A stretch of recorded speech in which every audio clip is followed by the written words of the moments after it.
So before John Donne wrote his holy sonnets, before he married his beloved wife that he was faithful to, he wrote some very risque poems. And one of those is The Flea. I want to show you The Flea for two reasons. One, it does show you his earlier period of writing. And two, it's an excellent example of metaphysical conceit. Now, we saw in Death Me Not Proud that he compared death to a lot of different things in order to make the argument that death itself will die. He's not all powerful. Wait, let's see what he does with the flea. There it is. That's an ugly looking little critter, isn't it? Now, the format for the flea is not a sonnet. So this is just, for a minute to step outside the sonnet world and look at the flea. It's in 3 stanzas, and it's actually a dramatic monologue. Now, a dramatic monologue is a type of poetry in which there's a dramatic situation, there is a specific speaker, and there's an implied audience. So the person that the speaker is talking to never speaks, but we can imagine them there, standing, reacting, and listening to what the speaker has to say. Also, in this poem, the lines alternate between iambic tetrameter. There's 4 feet in each line, and so 4 dadums in each line, and iambic pentameter, which is 5 feet, 5 dadums in each line. And the subject, the topic here is he's trying to convince his girlfriend to make love with him. It's pretty risque.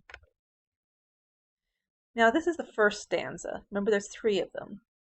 The first one, he starts out, and he says, "Mark but this flea, and mark in this, how little that which thou deniest me is.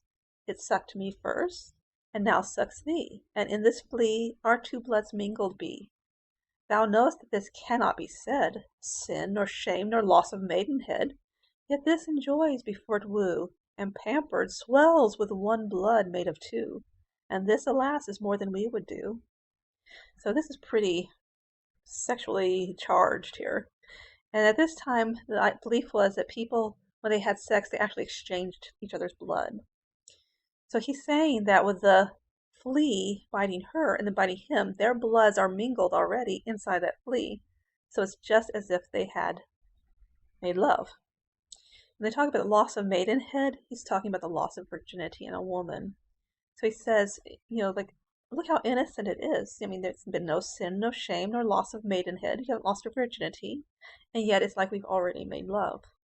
So his argument here is, it is such a little thing that he asks, as little as us both being bitten by a flea. So since we've already done it, why not do it again? And then the woman, remember, is the implied listener. And so he's talking to her, but she's about to kill the flea, so he stops her. "Oh, stay, 3 lives and 1 flea spare. Where we almost, nay, more than married are, this flea is you and I, and this our marriage bed, and the marriage temple is. Though parents grudge, and you, we are met, and cloistered in these living walls of jet. Though use make you apt to kill me, let's not to that self-murder may added be, and sacrilege, 3 sins in killing 3. And here he uses metaphysical conceit. Again, this is like a series of metaphysical conceits, one on top of the other. Here he's comparing the flea to their lives. So his life, her life, and the life of the flea. So remember, he says, the flea is you and I and this. So there's 3 lives in 1 flea. It's also the sacrament of marriage. And it's like, when you're killing the flea, she would be killing him, killing herself, committing murder, suicide, and sacrilege all at once. And they talk about cloistered in these living walls of jet. Jet means black, so the flea is the living walls of jet. So he'd say the walls, the flea has walls. It's like, it's a temple, right? It's a sacred room, a marriage room, right? The honeymoon suite, whatever, in that flea. Pretty far out. Now at this point, she has crushed the flea with her nail. And he says, "Cruel and sudden hast thou since purpled thy nail in blood of innocence. Wherein could this flea guilty be, except in the drop which it sucked from thee? Yet thou triumphs and say'st that thou find'st not thyself nor me the weaker now. 'Tis true. Then learn how false fears be. Just so much honour, when thou yield'st to me, will waste, as this flea's death took life from thee." So she seems to have said something like, "Ha, it's not such a big deal. I just killed a little flea. I don't feel any weaker. You say it's me and you.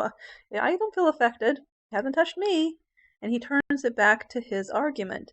Okay, if it's just a flea and it's not such a big deal, then based on my argument, it is not such a big deal for her to give in to him.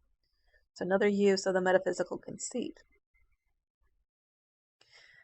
So I want you to look at the concept of three.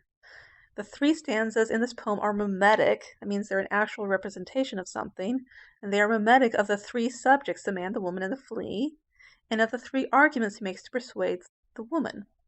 And so as all the three of them are unified in the flea, so are the three arguments unified in one poem, leading logically up to one conclusion. And it's interesting that an argument is basically made up of three parts. You propose it, you argue it, and then you draw a logical conclusion. Just like in a basic essay, you introduce your argument, you support your argument, and then you bring in the conclusion. What's the logical conclusion of that argument? So it's interesting he's doing the same thing in this poem.